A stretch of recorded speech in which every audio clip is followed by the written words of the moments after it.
let's do the ingredient list. I know we don't have something which we could have done, but real simple like. We're gonna start off with 1 onion, medium, and we're gonna chop this up in what we call a medium chop.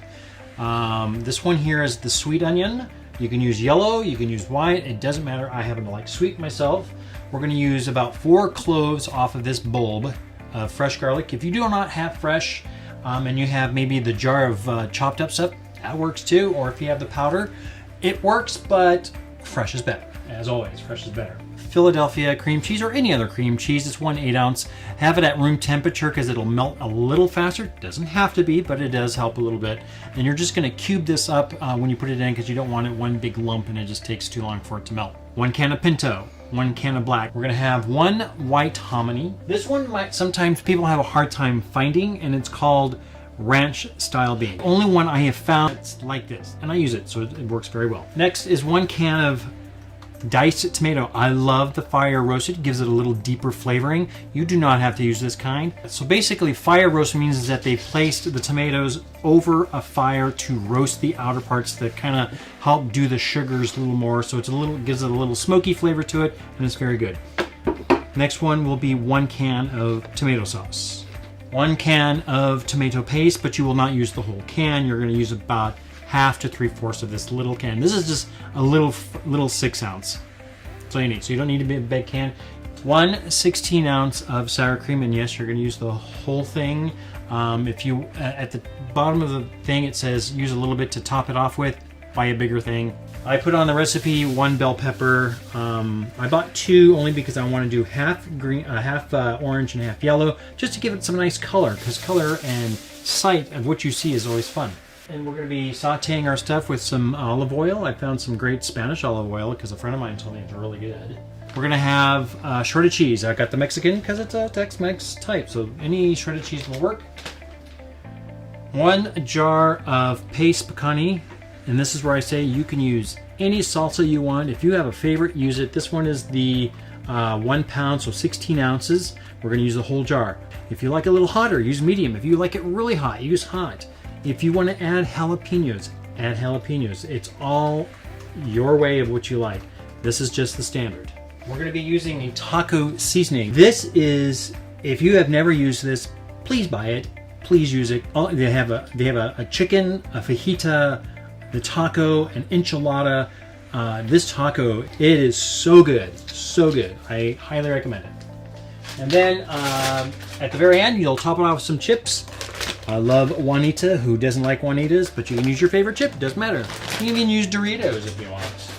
And the base of the chicken is the Costco rotisserie chicken breast. Before Costco started doing this, I used 1.5 pounds of chicken breasts, boiled it, took it out, and then hand shredded the whole thing. And by gosh, that takes forever to do. So if you got a Costco, grab one of these. It's about 2 pounds, and we're going to use about 1.5 pounds or 3/4 of this thing, and it should be excellent. We still have to shred it, but it's already done. It's very quick to do this. So this is that Costco rotisserie chicken. If you have rotisserie chicken from anywhere else, even if you go and buy a rotisserie chicken, go ahead. You're going to need about 1.5 pounds, and you can use all the meat, the thigh, the legs, the wings. Just so let's get started. We're going to want to get our onion and garlic and stuff ready to go. So we're going to take our onion. We're going to take my knife. This is my chef knife that I've had from school, so that's been since 2004. It's the same one. If you guys don't know what this is called a honing steel. This keeps your knife sharp. It does not sharpen your knife, but it keeps it sharp. So I just keep it. This keeps it nice and sharp. Once your knife is sharp, you just use it every so often just to keep it sharp. I'm going to cut my thing. And how to cut an onion or dice an onion is that you've got the root side and the stem side. You're going to cut right down the middle of it, just like so. Flat side. Cut off just a little bit of the top here. I'm going to do that to both of them. We're going to peel off that first layer with the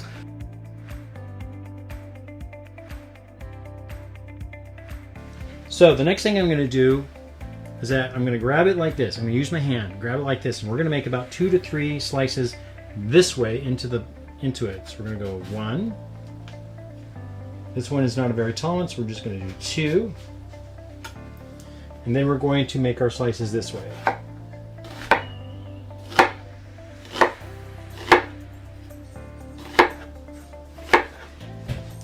And then about a quarter to or so is about how big you want it. That's a medium dice.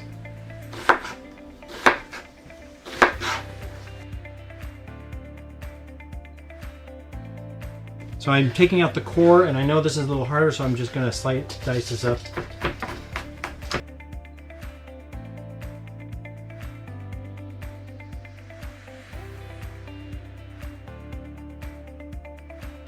And it should get. Okay, now that is done. We want to do the onions first. We're going to do what's called sweating them.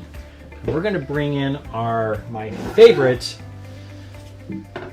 induction stove top. So we're going to do about 2 tablespoons or so of olive oil. And the nice thing about this is it heats up very quickly. It is a magnet. This bottom of this pan has a steel that is magnetic. If a magnet can stick to it, that pan will work. Even so, the nice thing is that what it does is that this is a magnetic. A magnet will turn on electronically, and then it conducts a electronic or a magnetic force, and boom, this thing is how it creates heat. We're going to go max here. The nice thing about induction, very, very accurate with its heat, and it's very quick too. If you want to melt chocolate, you set it at 100 degrees, it stays at 100 degrees and doesn't go above it. That's what's so nice. It keeps your chocolate melted the whole time. And it's already getting hot in there, but I have it at full max here is what this one's called. This is 1800 watts. If you use a double one like this and you use 2 of them, you can't use the full 1800 watts, which is kind of weird, but that's just the way it is. So if you ever do double cooking, you can't do full 18 on both ones. That's probably the only drawback I don't like. But you can actually get induction stove tops as a full style stove, and those are very high wattage, almost up to 3500 watts, so it's really cool. We're going to go ahead and put our onions in.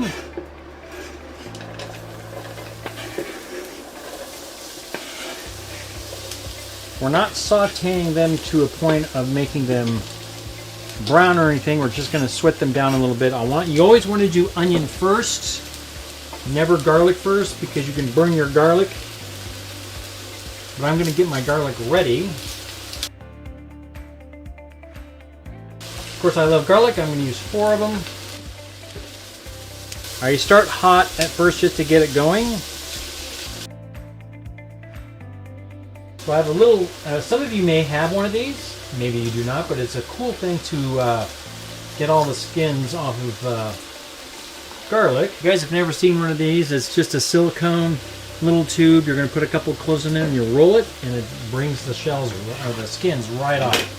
These are big, so I'm just going to do 2 of them. Nice thing about induction, you don't have to worry about underneath heat burning or melting anything. You press and roll,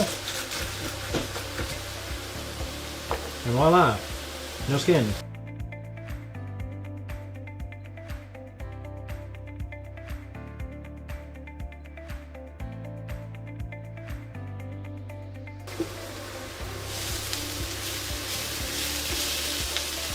Once these get somewhat translucent, then we're going to add the garlic and drop the heat, because we do not want to burn.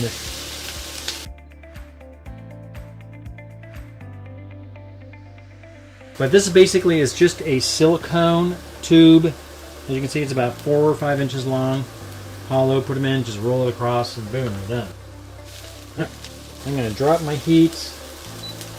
And it tells me, I don't know if you can see that, this is at 175, 250, and I can control it by 5 degrees also, up or down.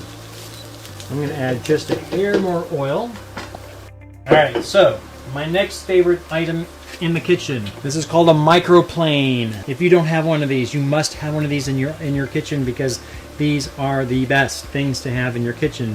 It's also known as a zest, and it's very fine, super, super fine.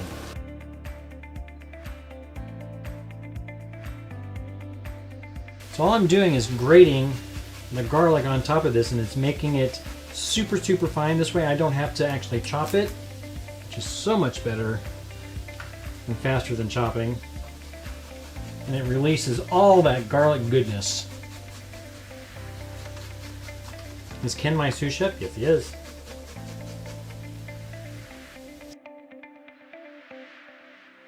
So as you can see, fully done. I'm just gonna Do this, and gets the rest of them in there.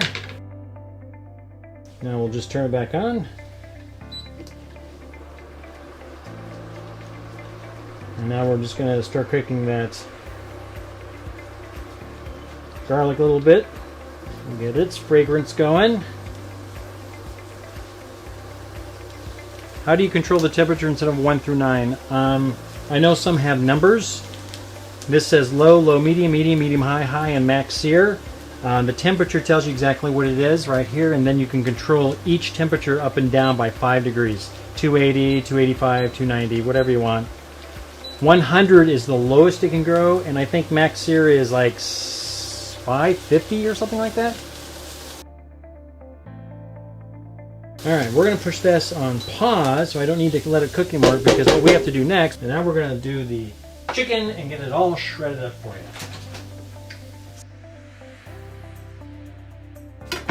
So this is all that rotisserie chicken. It comes in big giant chunks like this. And I take it by my hand because it's cold, it's not hot. I just start tearing it, shredding it. You could even take a knife and just chop, chop, chop, chop and get it into small pieces, but I like the shredded version of it. Some people will take 2 forks and pull it together. If you don't have a Costco or can't get to one or don't have a membership, you can take chicken breast, broil it or boil it in water.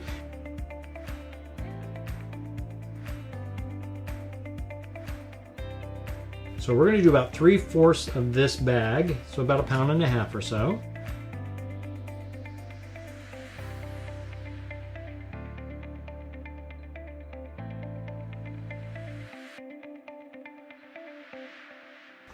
We're going to start adding this all into this.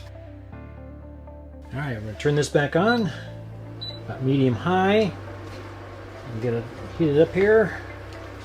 Get all the yumminess going. Taco seasoning. When we make other taco, like enchiladas or burritos or whatever, this sauce, bar none, is the best. It's rich, it's smoky, it is so good.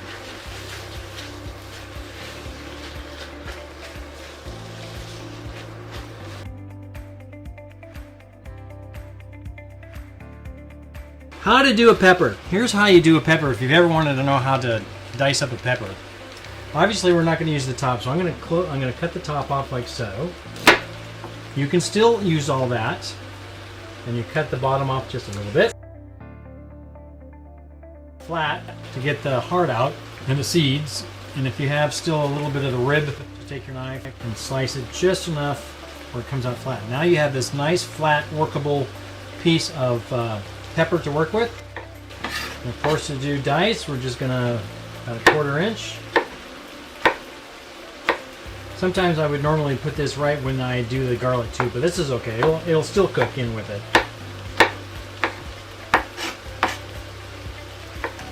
And I'm only going to use half because I want to do 2 different colors. I'm going to go ahead and use this bottom piece.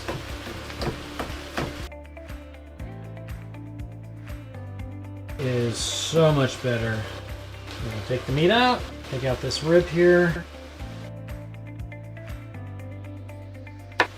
So you can see how the color will look nice in here. The yellow, the orange, you can do red. I'm not a big fan of the green. I think that the colored ones are a little better tasting, a little more on the sweeter side. I'm going to go ahead and just use the bottom of this one.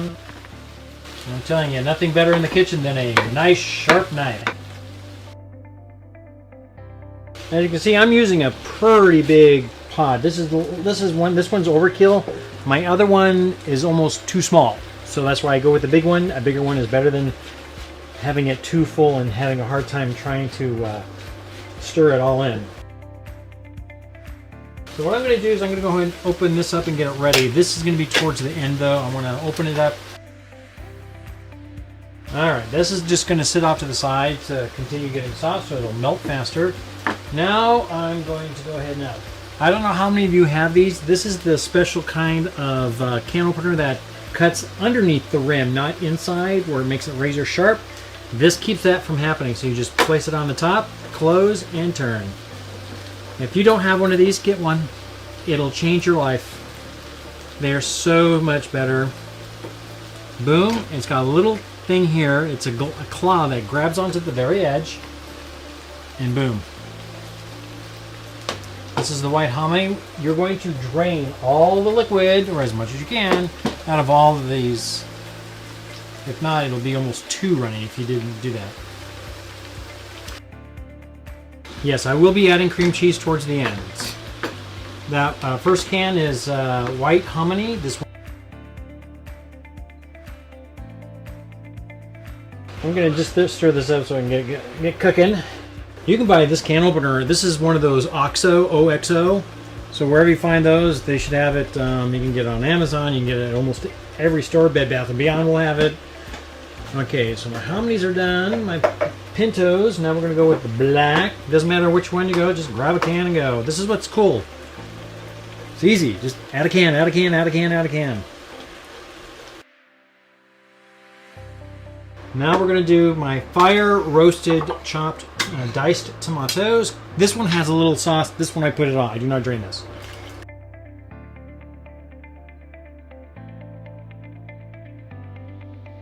These are the ranch beans. It's got a very weird liquid on top. This one I keep. This one I do not drain. Because there's not that much. It's mostly a thickness. It's a seasoned bean. I think they're just seasoned.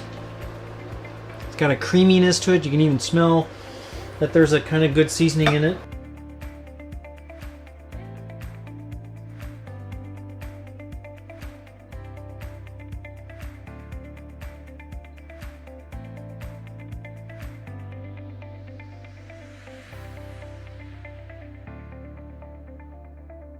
So the chicken stock is one, you'll definitely need to use it the next day if you put this in the fridge, because this gets really thick when it's in the fridge and you need to thin it down. When you're doing this, it's still semi-thick, so instead of water, you use chicken stock or broth. That just is an added flavor. There's no need to put water, just waters everything down. So as you can see, this is simmering nicely. Always give it a good stir. You just smell, all that wonderful flavors. Just added a little bit of this. This is just to get it thinned out a little bit. So I'm adding just a little bit of chicken stock as I go, just to kind of get that thickness. You will definitely need to do it when you pull it out of the fridge because it is thick. Here comes the cream cheese. I cubed it up only because I can just take my fingers and just pull it over.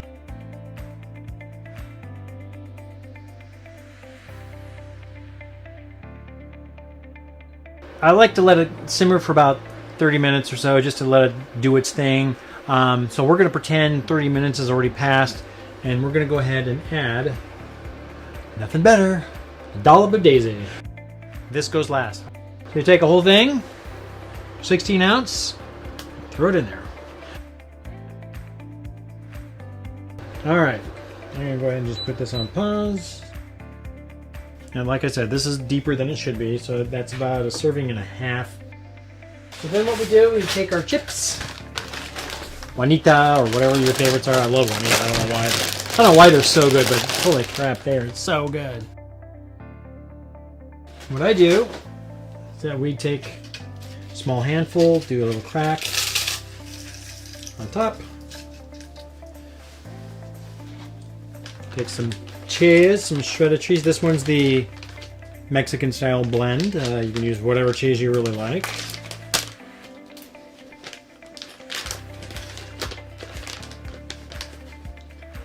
Put a little on top there. If I had more sour cream, I'd put a little dollop right on top, and that would be your presentation to guests. But when you don't have guests, just throw it all on there and eat it.